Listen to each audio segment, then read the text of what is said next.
Well, we're back with my Model 25 Improved again. It's been running for about 10 minutes now. I don't see any globs of oil floating in the boiler this time. I'm just trying to detect if there's any oil in the exhaust at all. I can certainly smell oil in the steam exhaust. You know what? There they are.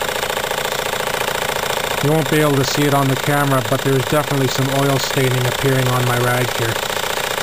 So the engine is receiving oil. Definitely. I lubricated nothing before starting up. And it's been running too long for there to be any residual. So it looks like our lubricator is definitely working. Just have to be very careful in filling it. I've been using a pipette and shooting the oil in below the level of the steam line.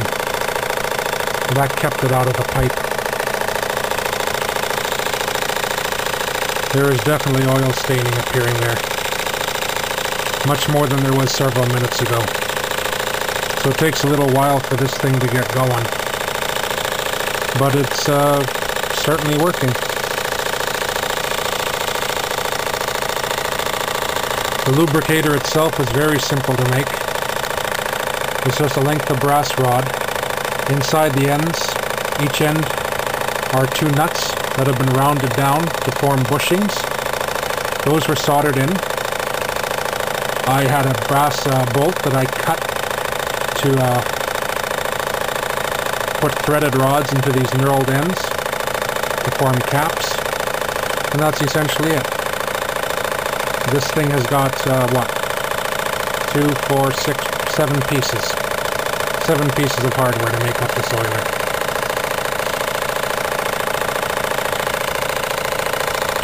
So, very simple. And I'm not that mechanically savvy to start with, so...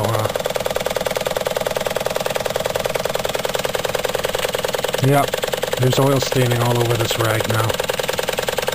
Excellent.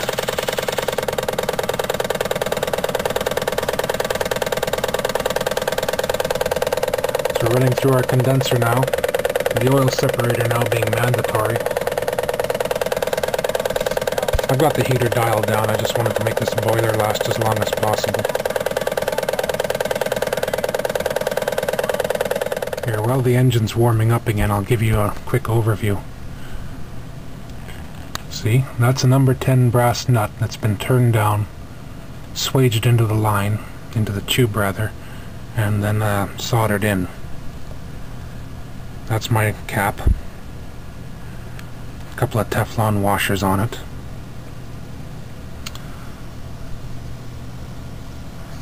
Pretty hard to see the level in there. I think it's still got oil though.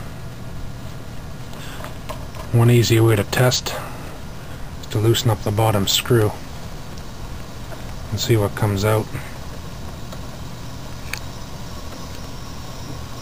Oh, see, there's the water coming out. That's what's supposed to happen. I've notched the thread in the bottom nut so we don't have to take the whole thing apart. There, now we're getting some oil out of it, so we'll just tighten that up again. The principle behind a displacement lubricator is thus.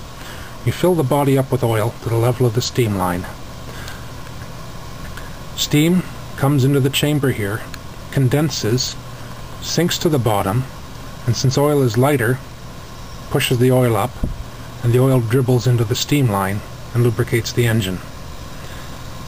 And now between fills we just, like I said, loosen off the bottom nut to let some of the water drip out, and top up the oil, which I'll do before our boiler pressure comes up.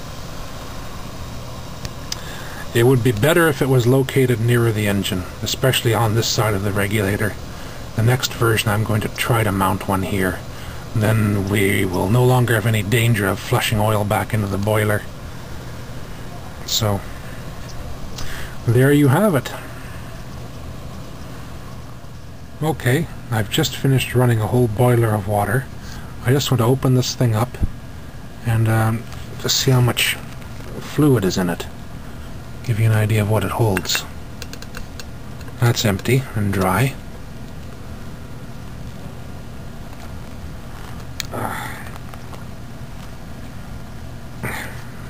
very tight.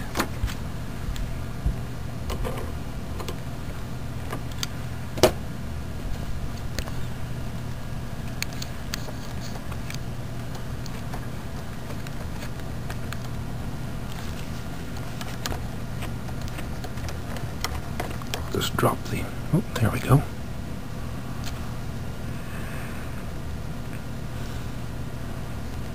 I'll just drop the screw right in. I mean, that's where Russell Hardy said he played Chelsea boy since he was a boy. You know, a couple of thousand. Now mind, I have got some on my mitts.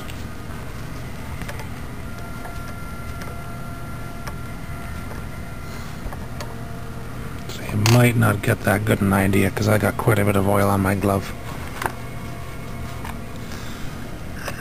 Yeah, there's not much in there at all.